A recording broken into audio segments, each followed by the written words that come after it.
¿Qué tal estáis? Muy buenos días a todos, a todas. Qué agrado estar acá hoy con vosotros. Qué alegría me da. Realmente con Daniela, mi mujer, es un gozo poder estar acá hoy para compartir la palabra del Señor. Y agradecemos a los pastores Gonzalo y Katy, a quienes conocemos hace mucho tiempo. Y es una alegría realmente que nos hayan invitado. Es un honor siempre poder compartir la palabra del Señor. ¿A que sí? Es una maravilla. La palabra del Señor da vida, la palabra del Señor transforma. Tiene un poder que ningún otro libro en el mundo tiene. Así que me gustaría invitaros a que juntos le pidamos al Espíritu Santo que nos revele lo que Él quiere hablar. ¿Sabéis que el ministerio del Espíritu Santo es abrir nuestra mente, nuestro corazón, para que comprendamos las Escrituras? Entender la Biblia no es un acto humano que depende de nuestra sabiduría, de nuestro conocimiento o de nuestra cultura, sino que es un milagro que el Espíritu Santo hace en tu corazón que de pronto puedes comprenderlo. Entonces, ¿os parece que le pidamos al Espíritu Santo que su ministerio se manifieste hoy aquí entre nosotros? Os invito a que oremos juntos. Espíritu Santo, hoy te pedimos que tu ministerio maravilloso se manifieste aquí hoy entre nosotros, en el cual tú, Señor, por misericordia, por pura gracia, abres estas pequeñitas mentes, estos pequeños corazones, para que veamos tu gloria, Señor, para que entendamos tus misterios y tus maravillas, Señor. Te pido, Espíritu Santo, que hoy reveles tu palabra en nuestros corazones, Señor. Que lo que hoy, Señor, tú nos quieres hablar, lo podamos comprender y que eso cambie nuestro caminar, que eso cambie nuestra vida, Señor. Te pido, Señor, que tú guíes mis palabras y que tú guíes a cada oyente para que sea tu voluntad hecha hoy, Señor. En el nombre de Jesús te lo pedimos, Señor. Y te damos gracias por tu misericordia con cada uno de nosotros y por poder estar aquí hoy para escuchar tu palabra. Gracias, Señor. Amén. Amén. Gracias, Señor. ¿Qué significa ser cristiano? ¿Qué es ser cristiano? ¿Qué entendéis vosotros por ser cristianos? ¿Es venir a la iglesia? Está bien venir a la iglesia, pero ¿eso es lo que nos hace cristianos? Es como una persona que iba todos los días al hospital, pero nunca se transformó en doctor. ¿Ser cristiano es ser buenas personas? Buscamos el bien, buscamos hacer el bien a los demás, pero hay gente que no es cristiana y también hace el bien a los demás y ayudan a otros. ¿Ser cristiano es creer en Dios? Tampoco, hay muchos que creen en Dios y no son cristianos. Incluso dice la palabra que los demonios también creen en Dios, porque claro, saben que existe. Hoy en el mundo hay millones de personas que se identifican como cristianos, pero yo me pregunto qué significa eso. Hoy en día el cristianismo se ha transformado principalmente en una cultura. Nos vestimos de cierta manera, hablamos de cierta manera, escuchamos un cierto tipo de música y muchas personas creen que por hacer esas cosas ya eres cristiano.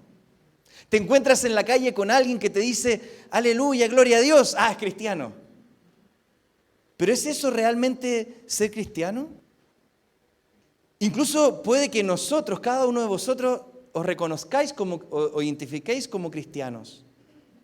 ¡Qué bien! Pero ¿qué significa eso en la práctica? Que leo la Biblia, que oro, ¿qué me hace cristiano? Y me diferencia de una persona que no es cristiana. Escuchaba a varios, decíais por ahí, seguidores de Cristo, ¿no? Discípulos de Cristo. Muy bien, es una buena respuesta, pero ¿qué significa eso? Volvemos a la misma pregunta. ¿Qué es ser un seguidor de Cristo hoy? A veces tenemos la idea de que porque venimos a la iglesia, leemos la Biblia y hacemos algunas cosas que la iglesia nos dice que hagamos, ya somos cristianos. Pero yo me pregunto, ¿realmente es eso lo que nos hace cristianos? Quizás a muchos de vosotros os pasó, a mí me ocurrió, cuando por primera vez intentasteis leer la Biblia. ¿Te pasó alguna vez que no sabías por dónde empezar? ¿O que comenzaste a leerla y no entendías nada? A mí me pasó eso. La primera vez que intenté abrir una Biblia y leerla, ¿qué es esto? Porque claro, te vas a Génesis y te cuenta, vale, la creación del mundo, Adán y Eva y todo eso, y está bien, pero no te da muchos detalles. Y luego empezamos a pasar a la historia de hombres y mujeres que Dios les habló en tiempos antiguos, y a veces hay historias extrañas, y vemos a Jacobo que era un mentiroso, pero Dios igual lo escoge, y luego el pueblo de Israel, y luego la historia en Egipto, y una serie de historias antiguas que aparentemente no tienen nada que ver con nosotros hoy. Y luego nos vamos a los profetas, y ahí sí que se complica. Difícil de entender, lleno de simbolismos y lleno de figuras que no comprendemos. Y si seguimos así, no nos va mejor. Luego vienen poesías, canciones, libros de sabiduría hebrea. Llegamos hasta el final, Apocalipsis, y aparecen unos seres llenos de ojos y de alas, ¿cierto? ¿Y qué es esto? ¿Qué significa ser cristiano? ¿Qué tengo que hacer de todo esto que encuentro acá? ¿Qué hago? ¿Por dónde empiezo? Si leemos los evangelios, quizás hay algo un poco más concreto, ¿no? Porque en los evangelios encontramos a Jesucristo y sus enseñanzas. Pero Jesucristo enseñó de muchas cosas. Habló de cosas espirituales, habló de cosas terrenales, habló del trabajo, habló del dinero, habló de la salud, habló de la familia. ¿Por dónde empezamos? Habrá un tema, habrá un mensaje, habrá que fuera como una columna vertebral que sostiene todo el mensaje de Jesucristo y de la Biblia. ¿Habrá algún mensaje central a sus enseñanzas? ¿Qué decís vosotros? La respuesta es sí. Hay un tema central en toda la Biblia y que resume todo lo que está contenido en ella. Todo lo que aparece en este largo libro se resume en una enseñanza. Y para entender cuál es ese tema, nos vamos a remitir a un símbolo. ¿Cuál símbolo creéis que representa todo lo que aparece en la Biblia? ¿Está ahí un poco desanimado? A ver, ¿cómo es? La cruz, muy bien. La cruz. Estamos tímidos. La cruz. En este símbolo tan simple, 2 líneas, una más larga, una más corta, y ya está. Nada complicado, hasta un niño lo puede dibujar. En este símbolo, amada iglesia, se resume todo el mensaje de la Biblia, desde Génesis hasta Apocalipsis. Toda la Biblia habla de esto y se resume en esto, en la cruz. Todo lo que os imaginéis. Y siendo un símbolo tan simple, ha cambiado la historia de la humanidad. Por eso la predicación de hoy la he titulado Con los ojos puestos en la cruz. Amén. Si quieres ser un cristiano verdadero, te quiero dejar una enseñanza práctica para que nunca te desvíes del camino. Para que nunca te desvíes del camino. Pase lo que pase, y escúchame esto, pase lo que pase, nunca saques tus ojos de la cruz. Nunca. Si haces eso, no importa lo que ocurra en tu vida, no te vas a extraviar, porque en la cruz está el meollo del asunto. Aquí está todo lo que necesitas saber si quieres seguir el camino de Cristo. Todo, absolutamente todo. Y para entenderlo, nos vamos a remontar a la época de Jesús para entender por qué este símbolo es tan importante.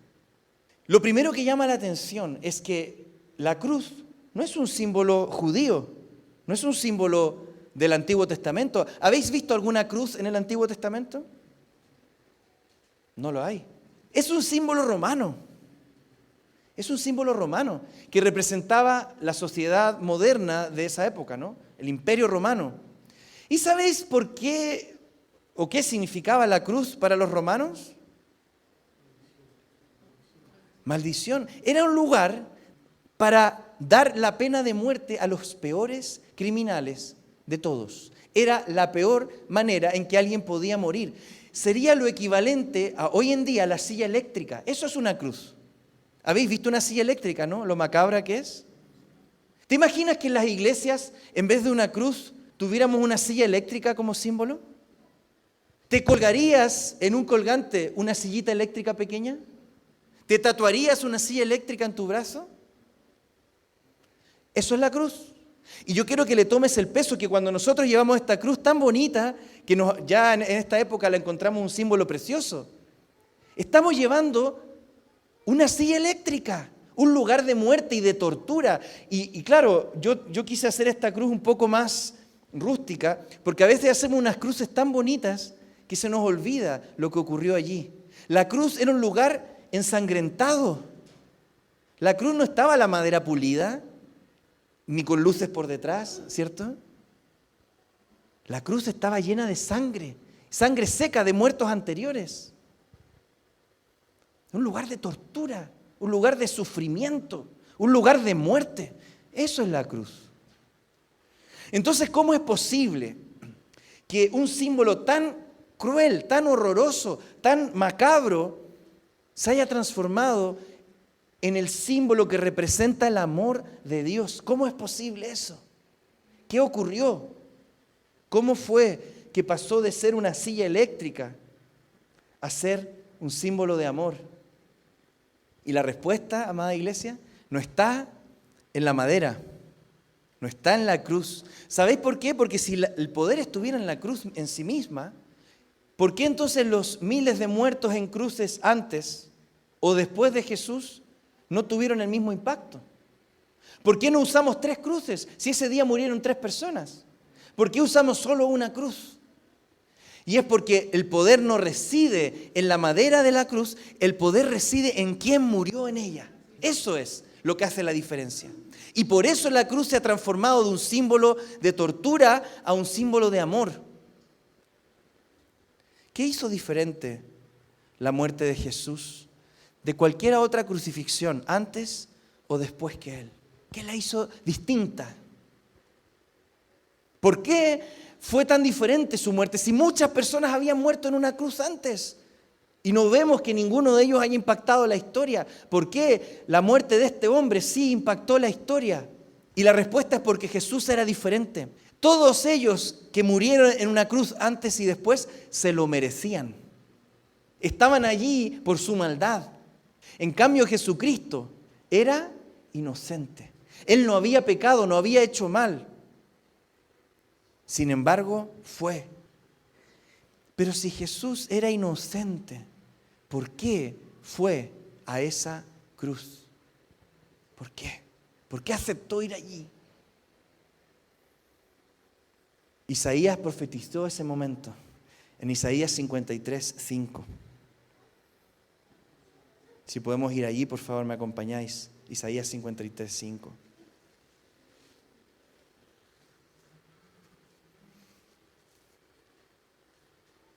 Dice así la palabra. Mas Él herido fue. ¿Por qué? Molido. ¿Por qué? El castigo de nuestra paz. ¿Fue sobre quién? Sobre Él. Y por sus llagas fuimos nosotros curados. Todos nosotros nos descarriamos como ovejas.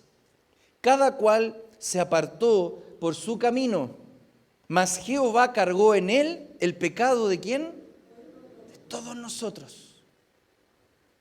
Jesucristo lo que estaba haciendo en esa cruz es que Él estaba sustituyéndonos, nos estaba reemplazando, estaba tomando tu lugar y mi lugar, para que tu pecado fuera perdonado, para que tu maldad fuera limpiada. Todos nos hemos descarriado como ovejas y a causa del pecado nos apartamos del camino de Dios y fuimos rebeldes, creyéndonos sabios en nuestra propia opinión. ¿Sabéis que mucha gente piensa erróneamente que el pecado es hacer cosas malas? Robar, mentir, matar. Entonces hay gente que no se siente tan mala. Yo no soy tan pecador porque yo no he matado a nadie. Pero esta es una idea equivocada. ¿Saben lo que es el pecado? El pecado no es hacer cosas malas. El pecado es rebelarse contra Dios. Entonces tú puedes tener una persona justa, buena, ejemplar, con un matrimonio precioso, con hijos hermosos, que le va bien, que hace todo bien, que está saludable, pero es rebelde contra Dios. y hace lo que le da la gana, es pecador, es pecadora. Aunque nunca haya matado a nadie, aunque nunca haya mentido y nunca haya robado, aunque es difícil. Pero imaginaros que lo logró. Igual es pecador, igual es pecadora, por cuanto no hace la voluntad de Dios, por cuanto hace lo que le da la gana. Dice que nos descarriamos como ovejas, cada cual se apartó por su camino. Y yo te quiero preguntar, ¿tú le has obedecido a Dios en todo durante toda tu vida? Entonces eres pecador y eres rebelde. No, que yo nunca he matado a nadie, no importa. ¿Has hecho la voluntad de Dios? No.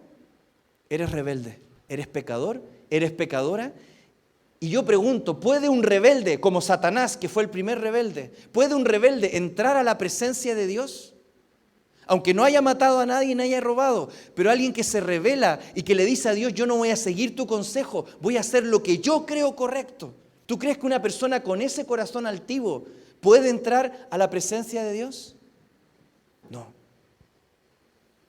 La consecuencia de la rebelión es la separación de Dios.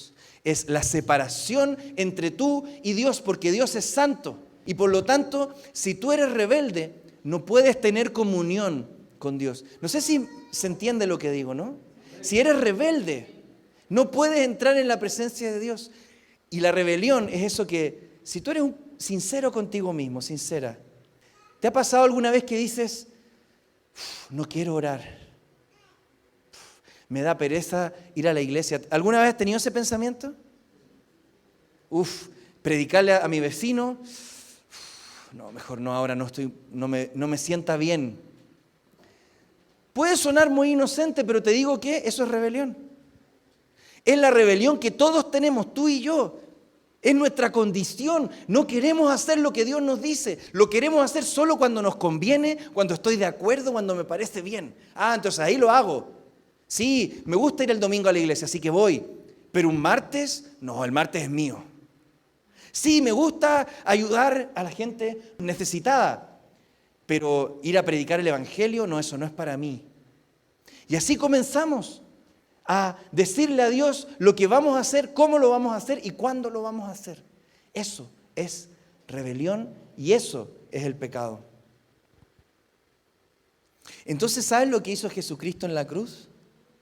Él dijo, tú mereces estar separado de Dios, pero yo voy a tomar tu lugar. Yo voy a pagar el castigo para que tú seas restaurado o restaurada con Dios.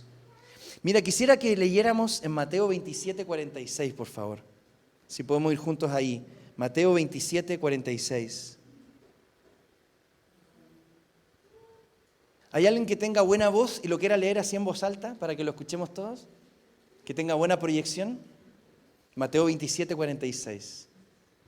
Y cerca de la hora novena, Jesús clamó a gran voz diciendo, Elí, Elí, lama sabactani. Esto es, Dios mío, ¿por qué me has desamparado? Muchas gracias. ¿Por qué me has desamparado? ¿Sabéis por qué Jesucristo clamó eso en la cruz? Él era Dios, Él era justo, santo. Él tenía una perfecta comunión con su Padre. ¿Por qué en ese momento clamó, ¿por qué me has desamparado? ¿Sabes por qué? Porque en ese momento Él estaba recibiendo la ira de Dios, que Él no merecía, que era la ira por tu rebelión y por tu pecado. Él la estaba recibiendo y en ese momento Él fue apartado, separado del Padre, como tú tendrías que haber sido separado. Él se puso en el lugar y recibió el castigo como si Él hubiese sido rebelde, para que tú fueras llamado justo, para que tú fueras llamado hijo, hija. Él se puso en tu lugar, Él sufrió tu castigo, que era la separación eterna, lo que se conoce como la muerte eterna, es decir, estar para siempre separado de Dios. ¿Te imaginas lo que es clamar a Dios y que nadie te responda? ¿Te imaginas lo que es clamar y decir, Dios mío, y que nadie te responda? ¿Alguna vez te has sentido así? ¿Te has sentido así alguna vez que gritas al cielo y no hay respuesta? Así se sintió Jesús en la cruz. ¿Por qué me has desamparado? Por primera vez Jesucristo estaba separado de su Padre, siendo santo, siendo perfecto, siendo justo. Como dice en 2 Corintios 5:21, al que no conoció pecado, por nosotros lo hizo pecado. ¿Para qué? Para que nosotros fuésemos hechos justicia de Dios en él. El que no tenía pecado, es decir, el que no tenía rebelión. Jesucristo era tan obediente que estuvo dispuesto a ir a la cruz, a la muerte. Dime una cosa, ¿quién en este lugar es tan obediente? Si Dios te dijera ahora, anda y cuélgate en una cruz, ¿somos tan obedientes? Él sí. Sin embargo, Él se puso en el lugar de un rebelde, se puso en el lugar de alguien como nosotros. Fue hecho pecado, aunque no conoció pecado. Se hizo pecado. ¿Para qué? Para que fuésemos llamados justos. Él aceptó ser llamado injusto, para que tú seas llamado justo. ¿Qué motivó a Dios a hacer algo tan grandioso? ¿Qué motivó a Dios a hacer algo tan tremendo? Conocida escritura en Juan 3:16, porque de tal manera, esa frase, de esta manera amó Dios. Iglesia, de esta manera amó Dios al mundo, que ha dado a su Hijo unigénito para que todo aquel que en Él cree no se pierda, mas tenga vida eterna. Por eso cuando miramos la cruz, iglesia, ¿sabes lo que estás mirando? El inconmensurable amor de Dios que estuvo dispuesto a ir a ese lugar en tu lugar, para reemplazarte a ti, para tomar tu lugar y recibir tu castigo. Entonces cuando miramos la cruz podemos mirar el amor de Dios. Así que si alguna vez te ha pasado o te pasa que empiezas a pensar y a sentir, ¿Dios me amará realmente? ¿Te has preguntado eso alguna vez? ¿Será verdad que Dios me ama? ¿Cuánto me ama Dios? A lo mejor has pecado, a lo mejor has hecho algo malo y te preguntas, ¿Dios me amará? Yo te quiero dar un consejo hoy. Si tienes dudas sobre el amor de Dios, mira la cruz y míralo a Él muriendo por ti. Y dime si eso no es amor. El problema, iglesia, ¿sabes cuál es? Es la incredulidad. Porque el amor de Dios no es una experiencia mística, no es una experiencia emocional, no es algo que tú sientes, oh, me siento amado. No, el amor de Dios es por fe. Es cuando tú miras a la cruz y ves a Jesús ahí colgado por ti. Entonces entiendes el amor de Dios. Porque hay personas que miran la cruz y no ven el amor de Dios porque no creen que Jesús haya muerto allí en su lugar. Porque se creen tan justos que dicen, pero yo no necesito ser perdonado. Pero cuando tú por fe miras la cruz y dices, el Señor murió por mí, ahí puedes recién entender el amor de Dios. Entonces, si te has estado preguntando si Dios te ama, es porque no estás mirando la cruz. Y si en algún momento se te olvida cuánto Dios te ama, es porque dejaste de mirar la cruz. Por eso, iglesia, si quieres caminar como un cristiano verdadero, tienes que mirar a la cruz, porque ahí está la respuesta que estás buscando. Ahí está.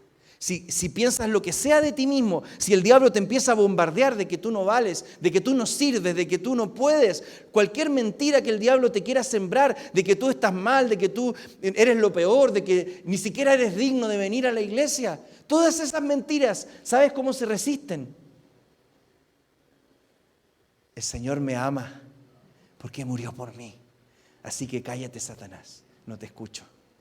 Dios me ama, sí me ama. Él sí murió por mí. El amor de Dios es Jesucristo muriendo en tu lugar. Ese es el amor de Dios. Entonces no esperes que baje como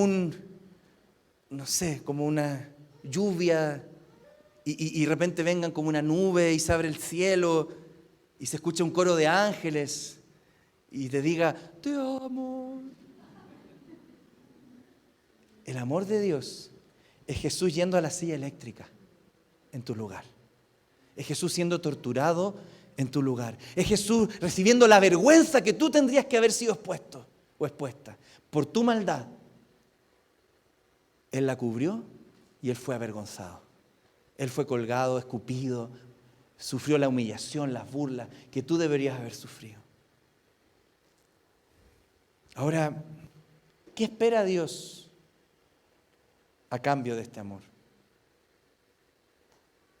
Me gustaría que leyéramos 1 Juan 4:9, por favor.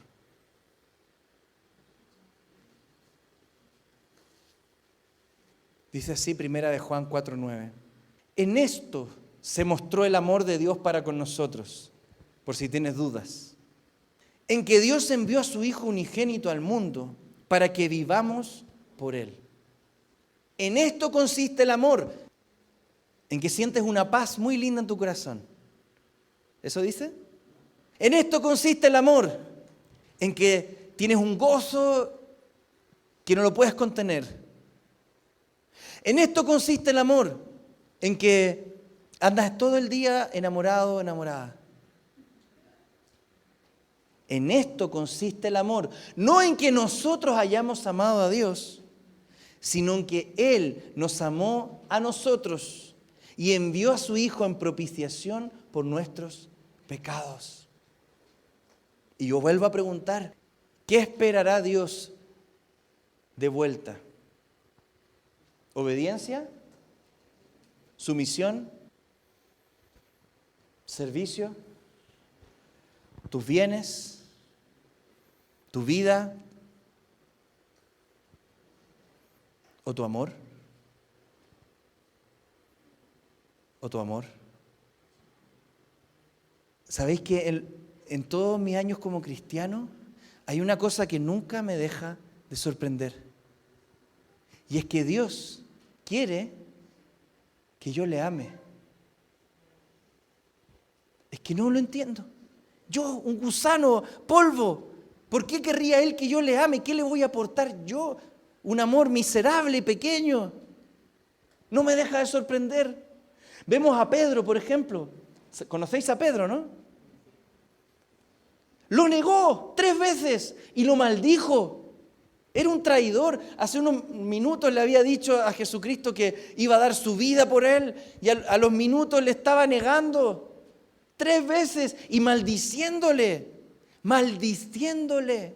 ¿Sabéis que lo que hizo Pedro en la cultura hebrea era mucho peor que lo que hizo Judas? Porque entregarle la traición era grave, pero negar a alguien es lo más grave que tú podías hacer.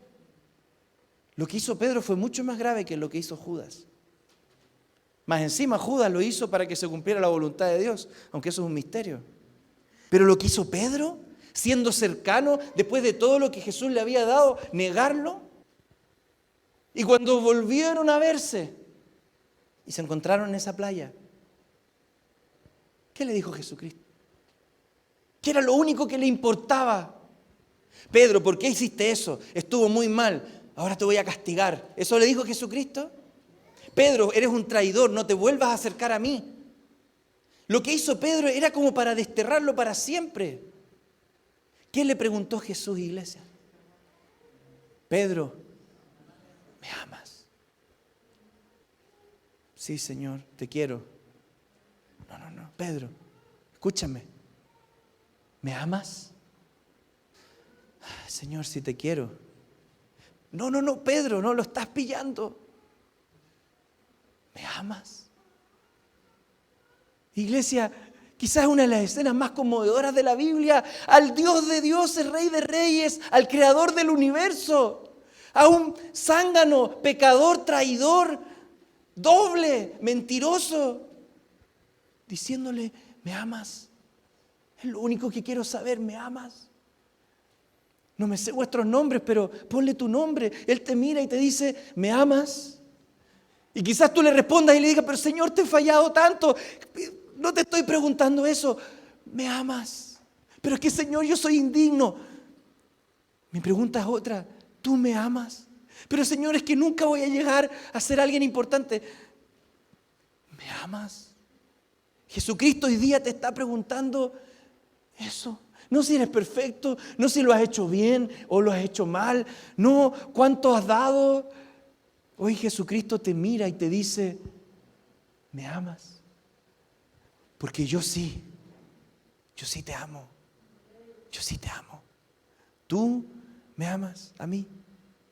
Pero Señor, es que mi amor es tan... No te estoy preguntando eso. ¿Me amas? 3 veces le tuvo que preguntar a Pedro. Si yo hubiera estado ahí, quizás me lo habría tenido que preguntar muchas más. Tanto que nos cuesta. Pero es que Señor, pero es que he hecho esto. Si yo sé, ¿tú crees que yo no lo he visto? Yo te estoy preguntando otra cosa. ¿Me amas? ¿Me amas a mí? A veces cuando pecamos o nos hacemos algo mal, nos alejamos de Dios. No soy digno de ir a la iglesia, no soy digno de orar siquiera. Somos como Adán y Eva que se esconden entre los árboles. Si supiéramos que lo único que el Señor quiere saber es si le amamos de verdad. En esa época los judíos debatían mucho para saber cuál era el mandamiento más importante. Habían posturas entre los judíos, entre los saduceos, los fariseos. Algunos decían que eran los 10 mandamientos.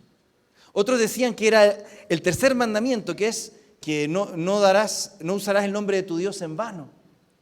Pero ¿sabéis que habían 613 mandamientos en el Antiguo Testamento? ¿Cuál era el más importante? ¿Cuál es el mandamiento más relevante? Y eso fue lo que preguntó uno de los intérpretes de la ley a Jesucristo. En Mateo 22, 35. Dice, y uno de ellos, intérprete de la ley, preguntó para tentarle, diciendo, Maestro, ¿cuál es el gran mandamiento de la ley? Claro, una pregunta trampa. ¿Sabéis que los intérpretes de la ley se dedicaban a descifrar, ¿no?, los mandamientos en general? A veces se producían conflictos. Por ejemplo, hay un mandamiento que dice que si tu animal se cae en un pozo, tienes que recogerlo. Pero hay otro mandamiento que dice que en sábado no puedes trabajar. Entonces, ¿qué pasa si se cae el animal en un sábado? ¿Cuál de los 2 mandamientos obedezco? ¿Cuál es más importante? ¿Cuál tengo que obedecer? ¿Es más importante el Sabbat? ¿O es más importante recoger a mi animal y rescatarlo? Entonces, los fariseos, los intérpretes de la ley, estaban constantemente viendo cuál era más importante que otro. Pero era una pregunta trampa porque al poner uno como más importante puedes estar aboliendo la ley, puedes estar quitando mandamientos. Entonces era una trampa porque si Jesucristo contestaba mal, lo tenían de qué acusar y podrían matarle. Pero el Señor, con su sabiduría, da una respuesta magistral. Y en el versículo siguiente dice, Jesús le dijo, amarás al Señor tu Dios. ¿Un poquitito? Todo, con todo tu corazón, con toda tu alma y con toda tu mente. Este es el primero y grande mandamiento. Y el segundo es semejante. Amarás a tu prójimo como a ti mismo. De estos 2 mandamientos, escucha, depende, ¿qué cosa? Toda la ley. Y todos los profetas. Iglesia amada, de estos 2 mandamientos depende toda la ley de Dios. Todo. Por lo tanto, si quieres hacer la voluntad de Dios, ahí la tienes. Ámale a Él con todo tu corazón, porque Él es digno de que le ames de esa manera. Él no quiere tus migajas, Él no quiere tus sobras, no quiere tus restos, Él quiere todo tu corazón. Ni siquiera te está pidiendo que seas perfecto, ojo. Te está pidiendo que le ames. Te está pidiendo que le ames con todo. Y que puedas decir, Señor, soy tremendamente imperfecto, pero te amo con todo mi corazón. Y ese amor te va a llevar a amar a los demás. Porque si amas a Dios, vas a amar a los que Dios ama. El problema por el cual nos cuesta tanto a veces amar a los demás es porque no amamos tanto a Dios. Y como no amamos tanto a Dios, nos cuesta amar a la gente que Dios ama y por la cual Él dio su vida. Porque esa persona que a lo mejor tú estás pensando ahora, que te cae tan mal, que te ha hecho tanto daño, ¿sabías que Jesucristo murió en la cruz por esa persona? Entonces, ¿quién eres tú para no amarle? Aquí en este mandamiento Jesucristo lo lee tal cual, como está en Deuteronomio, ¿no? Pero Jesús lo podría haber leído en primera persona. ¿Te imagináis cómo habría quedado? Jesús, en vez de decir amarás al Señor tu Dios, cuando le preguntaron el mandamiento más importante, él hubiera dicho, me amarás a mí. Imagínate a Jesucristo diciéndole eso al fariseo. ¿Cuál es el mandamiento más importante? Y Jesús diciendo, me amarás a mí con todo tu corazón, con toda tu mente, con toda tu alma, toda tu fuerza. Y a tu prójimo como a ti mismo. Me impacta que siendo Dios, siendo el creador del mundo, creador de todo, incluso a esas personas que lo querían matar, escucha esto, ellos le estaban haciendo la pregunta para tener de qué acusarle, y Jesús le estaba diciendo, lo más importante es que me améis, que me ames. A mí me impacta el amor de Dios. Por eso, si en algún momento tienes dudas, si en algún momento estás extraviado, mira la cruz y ahí está todo. Porque en la cruz tenemos a Dios enviando a su Hijo por amor. Nosotros respondiendo a ese amor, amándole de vuelta. Y de esa relación de amor surge amor hacia los demás.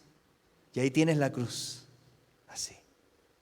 Dios nos ama, nosotros le amamos a Él y amamos a los demás. Ahí está todo. Ahí está todo. Todo lo que necesitas saber. Si tú mantienes tus ojos en la cruz, nunca te vas a extraviar del camino. ¿Y sabéis por qué hoy en día muchas iglesias se extravían? Porque sacan los ojos de la cruz. Porque la cruz les resulta incómoda. Porque la cruz es un lugar de muerte y ellos no quieren eso. Entonces empiezan a predicar un mensaje de que todo va a estar bien, de que Dios te ama y te va a prosperar y Dios va a hacer todo bueno en tu vida, hagas lo que hagas, no importa. Porque sacan los ojos de la cruz y quitan lo esencial, quitan el centro, el meollo de lo que es el cristianismo. Jesucristo muriendo por ti, tú amándole por eso para siempre y por ese amor amando a los demás.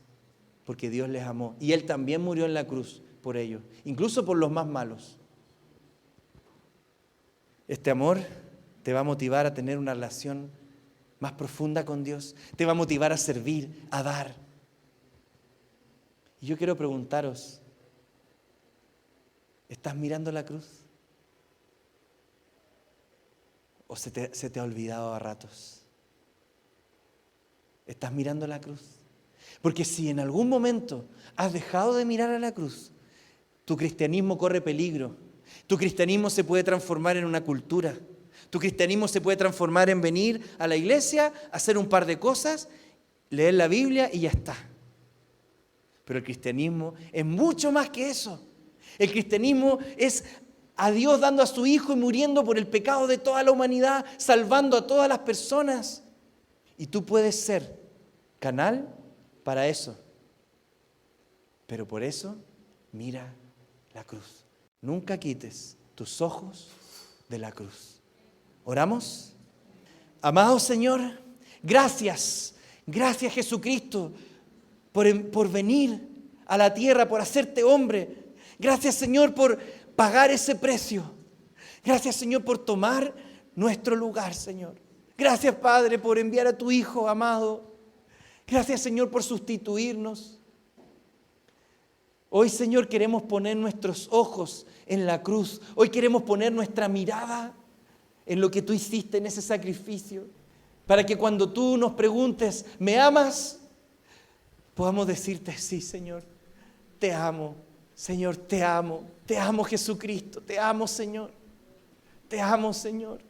Aunque tú sabes que soy fallido, Señor, aunque tú sabes mis faltas, aunque tú sabes, Señor, mi condición, yo te amo, Señor.